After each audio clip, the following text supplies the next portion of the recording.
Market में जो आपका कंपाइलर अवेलेबल होते हैं, जैसे कि मान लीजिए आपका सी का कंपाइलर हो गया, जीसीसी कंपाइलर हो गया, उन कंपाइलर्स में आपका ये सारे मॉड्यूल एक साथ इंक्लूड होते हैं, ठीक है ना, ये सारे मॉड्यूल आपके इंक्लूड होते हैं। लेकिन इस पर्टिकुलर कोर्स में जो हम कंपाइलर डिस्कस करेंगे वो ये वाला पार्ट होगा, केवल आप सोर्स प्रोग्राम को कन्वर्ट करेंगे हम असेंबली लेवल लैंग्वेज प्रोग्राम में। तो कंपाइलर क्या है? Compiler is a translator that translate higher level language to assembly level language, ठीक है ना। तो कंपाइलर एक ऐसा ट्रांसलेटर है जो हायर लेवल लैंग्वेज या सोर्स प्रोग्राम को कन्वर्ट करेगा असेंबली लेवल लैंग्वेज या टारगेट प्रोग्राम में। और इस ट्रांसलेशन प्रोसेस में अगर आपका कोई प्रोग्राम में कोई भी एरर डिटेक्ट होती है तो उस एरर में तो वो आपका एरर मैसेज भी वहां पर जनरेट करेगा।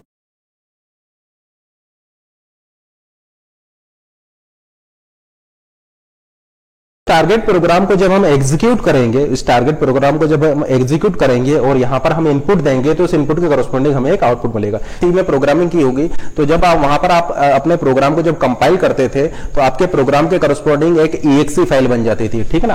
आपका जो प्रोग्राम था उसके करस्पॉन्डिंग एक EXE फाइल बन जाती थी।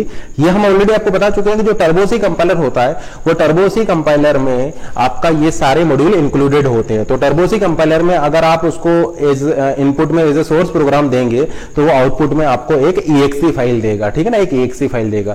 लेकिन इस पर्टिकुलर कोर्स में जो कंपाइलर से जो मेरा मतलब है वो कंपाइलर एक ऐसा ट्रांसलेटर है या एक ऐसा सिस्टम सॉफ्टवेयर है जो मॉडिफाइड सोर्स प्रोग्राम को कन्वर्ट करेगा target assembly level language program में। तो टर्बोसी कंपाइलर क्या करता है? आपके जो प्रोग्राम है उस प्रोग्राम के करस्पॉन्डिंग एक एग्जीक्यूटेबल कोड जनरेट करेगा या एक टारगेट प्रोग्राम जनरेट करेगा।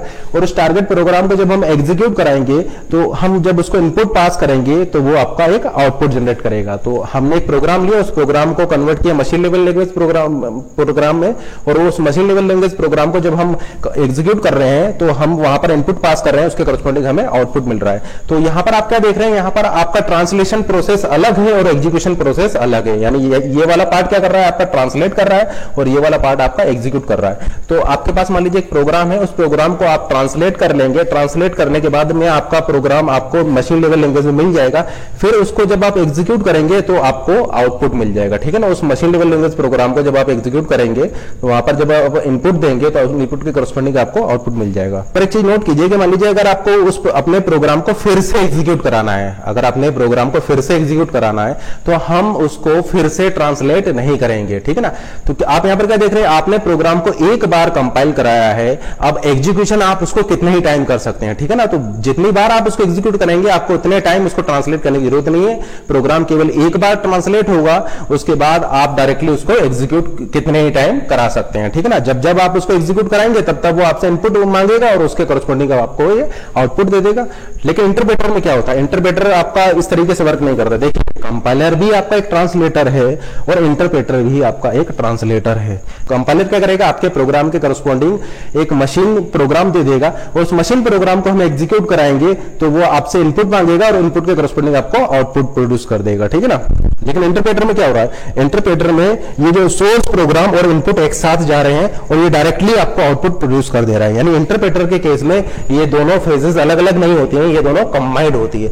तो हम ऐसा बोल सकते हैं कि इंटरप्रेटर क्या करता है? आपका एक स्टेटमेंट लेगा, उस स्टेटमेंट को ट्रांसलेट करेगा, देन एग्जीक्यूट करेगा। फिर दूसरा आपके प्रोग्राम में जो दूसरा स्टेटमेंट होगा, दूसरा स्टेटमेंट को लेगा, उसको ट्रांसलेट करेगा, देन एग्जीक्यूट करेगा। तो इंटरप्रेटर क्या करता है? लाइन बाय लाइन उसको एग्जीक्यूट कर रहा है, ठीक है ना। पहली स्टेटमेंट को लिया, ट्रांसलेट किया, देन एग्जीक्यूट किया। दूसरा स्टेटमेंट ट्रांसलेट किया, फिर उसको एग्जीक्यूट किया। तीसरा स्टेटमेंट लिया, उसको ट्रांसलेट किया, देन एग्जीक्यूट। तो इंटरप्रेटर आपका लाइन बाय लाइन उसको ट्रांसलेट भी करता जाता है और लाइन बाय लाइन उसको एग्जीक्यूट भी करता जाता है। तो हम ऐसा बोल सकते हैं कि इंटरप्रेटर में आपको सोर्स प्रोग्राम भी देना पड़ेगा और इनपुट भी देना पड़ेगा, उसके करस्पॉन्डिंग आपको आउटपुट मिल जाएगा। यहां पर क्या हो रहा है? यहां पर आपका पूरा प्रोग्राम एक साथ ट्रांसलेट हो जा रहा है और उस ट्रांसलेटेड प्रोग्राम को जब हम एग्जीक्यूट कर रहे हैं तब हम उसको इनपुट दे रहे हैं और उसके करस्पॉन्डिंग हमें आउटपुट मिल रहा है। तो इसको देख करके आप मुझे ये बताइए, फास्ट क्या होगा? कंपाइलर फास्ट होगा या इंटरप्रेटर फास्ट होगा?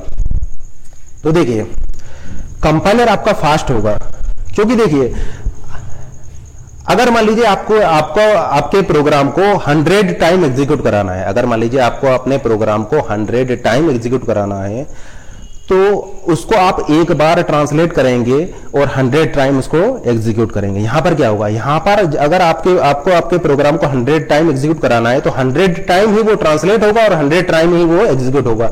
अब चूंकि यहां पर एग्जीक्यूशन और ट्रांसलेशन साथ साथ हो रहा है, पहले आपका फर्स्ट स्टेटमेंट ट्रांसलेट हुआ फिर वो एग्जीक्यूट होगा, सेकंड स्टेट ट्रांसलेट हुआ वो एग्जीक्यूट होगा, तो ट्रांसलेशन और एग्जीक्यूशन यहां पर साथ साथ चल रहा है, तो आपका टाइम यहां पर ज्यादा लगेगा। तो इंटरप्रेटर आपका स्लो होता है और कंपाइलर आपका फास्ट होता है, क्योंकि कंपाइलर में आपका ट्रांसलेशन एक बार होता है और एग्जीक्यूशन आप उसको कितने ही बार उसको कर सकते हैं, क्योंकि ये दोनों ही फेजेस अलग अलग है।